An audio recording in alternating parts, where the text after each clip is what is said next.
वो कह रहे 2012 में एक बात हुई थी, उसको 12 साल बाद पिक कर लिया गया, प्रधानमंत्री मोदी ने उसका जिक्र किया, हमारे चैनल ने भी उस बाइट को दिखाया। लेकिन मेरा फिर प्रश्न वही है कि मुस्लिम आरक्षण की बात कांग्रेस कह रही है कि हम मुस्लिम आरक्षण नहीं कर रहे, लेकिन हम पे थोपा जा रहा है, ये बीजेपी आरोप लगा रही है। थोपा नहीं जा रहा है। What do you mean? जब सबको रिजर्वेशन अकॉर्डिंग टू सामाजिक आधार पर होता है, अमीश जी, मैं आपसे पूछना चाहता हूं, जब बाबा साहब अंबेडकर ने संविधान समिति के सामने और कॉन्स्टिट्यूएंट असेंबली के सामने जब घंटों डिस्कशन करने के बाद स्पष्ट कर दिया कि धर्म के आधार पर आरक्षण नहीं होगा, तो ये मोहतरमा ममता दीदी ये बैकवर्ड की लिस्ट में मुस्लिमों को डाल करके बैकडोर एंट्री करने का, जिसका हाई कोर्ट ने उसको स्ट्राइक डाउन कर दिया, ये क्या अर्थ बताता है? लेकिन और इस पर कांग्रेस चुप है कि नहीं है? तो कांग्रेस की सरकार ने आंध्र प्रदेश में 4 बार बैकवर्ड के हिस्से को, दलितों के हिस्से को मारने का काम किया कि नहीं किया? कर्नाटक में बैकवर्ड का हिस्सा मारने का काम किया कि नहीं किया? और सिद्धारमैया छाती ठोक के बोलता है कि ये हम करेंगे, यानी तुम संविधान के खिलाफ काम करो और हम बोले तो बात आप फैक्चुअल बात कह रहे हैं, मैं इस बात से एग्री करता हूं कि ये सब कुछ हुआ। लेकिन अगर हम देखें तो क्या आपको लगता है कि कांग्रेस पार्टी, क्योंकि आप बार बार मुस्लिम आरक्षण की बीजेपी बात करिए, लालू यादव ने बोला कि मुस्लिम आरक्षण होना चाहिए, फिर उन्होंने बोला मैंने गलती से ऐसा बोल दिया था, मेरा ऐसा कोई तात्पर्य नहीं, लेकिन बीजेपी ने उसको कई बार रिपीट किया। अब समाजवादी पार्टी के एक वरिष्ठ नेता हैं, उन्होंने बोला कि अगर मुसलमानों को आरक्षण मिल भी जाएगा तो बीजेपी के पास से क्या चला जाएगा? ऐसा है ना, मैं यही कह रहा हूं, अगर देश निकल जाएगा हाथ से तो क्या चला जाएगा? यही इसी के बराबर तो है। मुस्लिम लीग ने क्या, मुस्लिम आरक्षण हो जाएगा तो देश हाथ से निकल जाएगा? मुस्लिम लीग ने क्या नारा दिया था? मुस्लिम लीग का नारा क्या था? Special electorate, yes, special reservation, yes. Pakistan बन गया। मोदी जी ने सबको दिया, एक किसी को भी नहीं कहा कि ये घर मैंने मुसलमान को दिया, भारत के नागरिक को दिया, कभी नहीं कहा उन्होंने कहा भारत के नागरिक को दिया।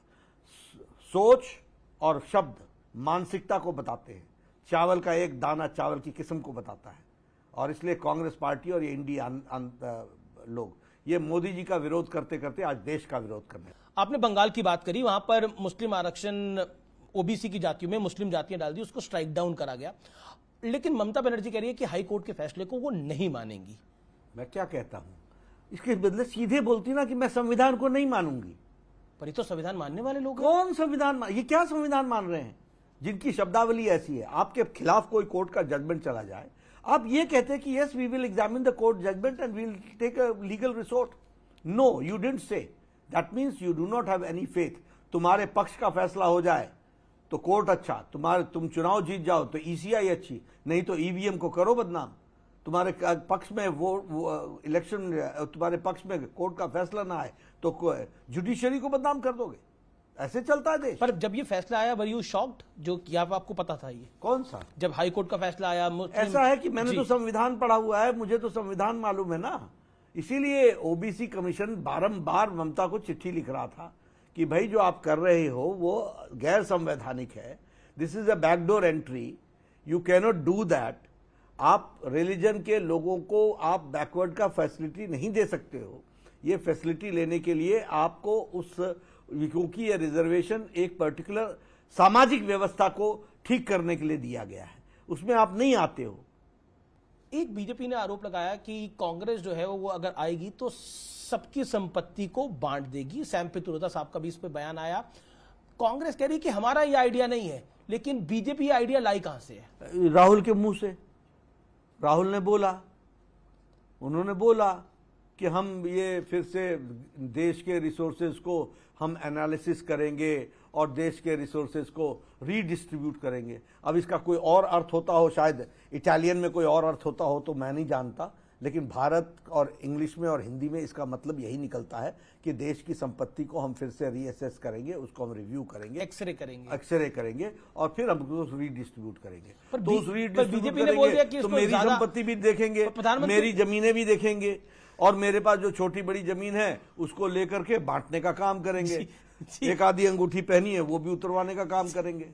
जी, लेकिन आपने बड़ा दिलचस्प इसका जवाब दिया, लेकिन एक प्रश्न मेरे दिमाग में दिलचस्प नहीं जी, फैक्चुअल।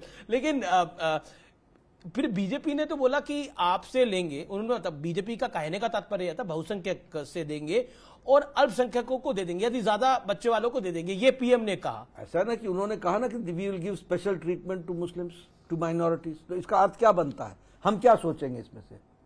मैं एक तरफ बोलूं कि मैं टॉफी लेकर के आऊंगा, फिर बोलूंगा मैंने उनके लिए स्पेशल ट्रीटमेंट रखा हुआ है, तो मेरे समझ में नहीं आएगा कि बर्थडे का केक किसको खिलाएंगे। जी, मैं